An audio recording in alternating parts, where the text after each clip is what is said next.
merupakan salah satu pakaian adat asal suku bangsa Nias. Tahukah kalian dari mana asal-usul keberadaan suku bangsa Nias? Nah, pada kesempatan kali ini saya akan menceritakan kepada kita semua tentang asal-usul keberadaan suku bangsa Nias. Suku bangsa Nias telah mengenal mitos tentang kisah yang menceritakan penciptaan bumi, asal-usul dewa-dewi, dan asal-usul nenek moyang. Semua mitos ini diturunkan dari syair yang disebut Hoho. Hoho dinyanyikan masyarakat suku bangsa Nias dalam pesta-pesta adat dan acara-acara ritual lainnya. Ada beberapa mitos yang dikenal oleh masyarakat suku Nias. Di antaranya mitos kejadian. Mereka percaya bahwa sebelum semua dijadikan, terjadi kekacauan, kabut, dan kegelapan.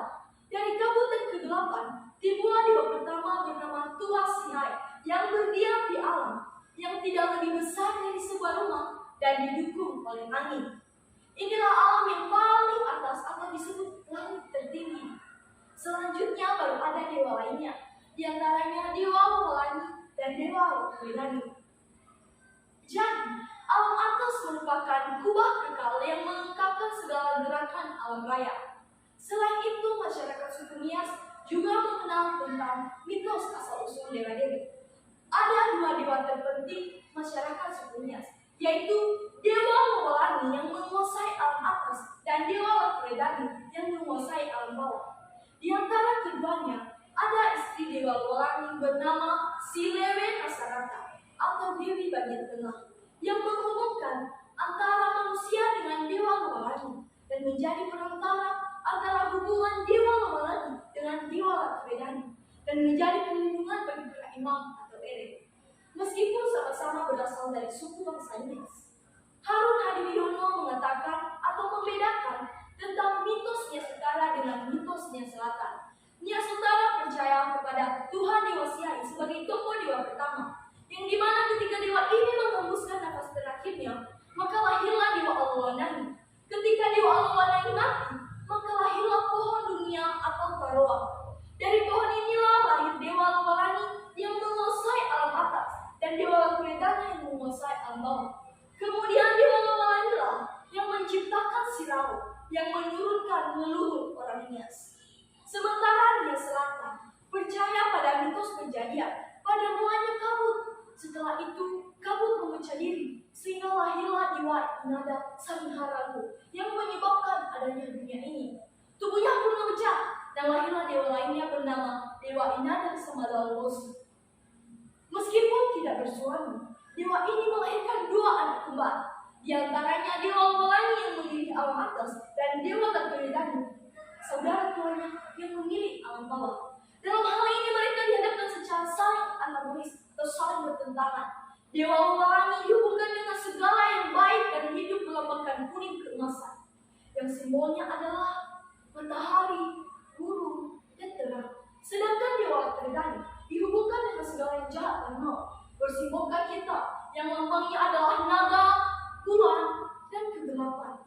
Dari kedua mitos masyarakat suku Nias ini, mereka percaya atau pada umumnya mereka percaya bahwa sebelum ada Dewa Pelangi dan Dewa Wedani sudah ada dewa yang lebih tinggi lagi bernama Dewa Tuha Sihai. Dan tahukah kalian, menurut versi lain buku Gut Jayaningrat dan mitologi, nenek moyang suku bangsa Nias berasal dari langit yang paling atas, yaitu Teteholi Anaa, suatu negeri yang sangat indah, mirip seperti surga dalam agama Kristen. Nenek moyang suku bangsa Nias berasal dari anak Dewa Sirau yang mengalami pertengkaran perebutan mahkota langit, diakibatkan oleh Dewa Sirau mengundurkan dirinya. Dengan Dewa Sirau mengadakan uji ketangkasan kepada 9 anaknya dengan menarik di atas mata pedang atau tombol yang dipancapkan di depan lupangan istana. Kemenangannya pun diraih oleh anak yang paling musuhnya bernama Luo Mewena untuk menenteramkan kedelapan anaknya yang lain. Maka Dewa Sirau menurunkan anaknya ke bumi.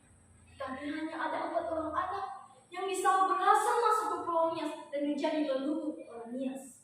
Di antaranya ada Hia yang berdiam di Gombong, Nias Selatan. Ada Geser yang berdiam di Lahewan, Nias Utara. Ada Hulu yang berdiam di Mandehe, Nias Barat.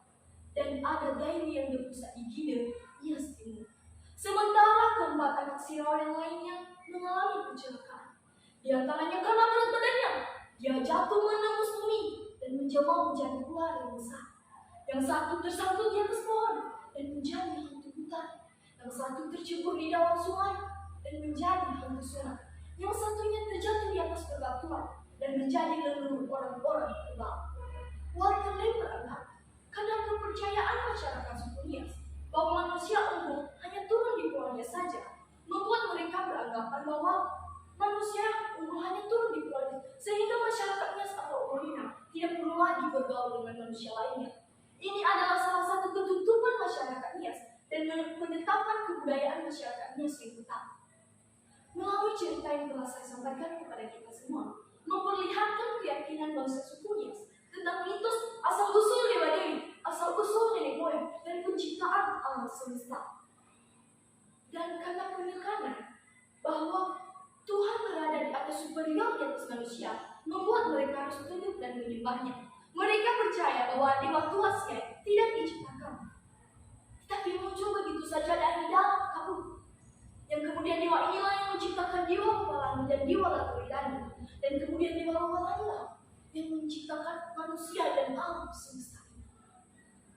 Ini pun terlihat dalam acara-acara adat dan pesta-pesta adat yang dilakukan oleh masyarakat suku Nias. Baik, demikian saja yang bisa saya ceritakan kepada kita semua untuk mengingatkan kita tentang asal-usul keberadaan suku bangsa Nias. Namun sebelum saya mengakhirinya, terimalah salam saya dalam bahasa Nias kita, ya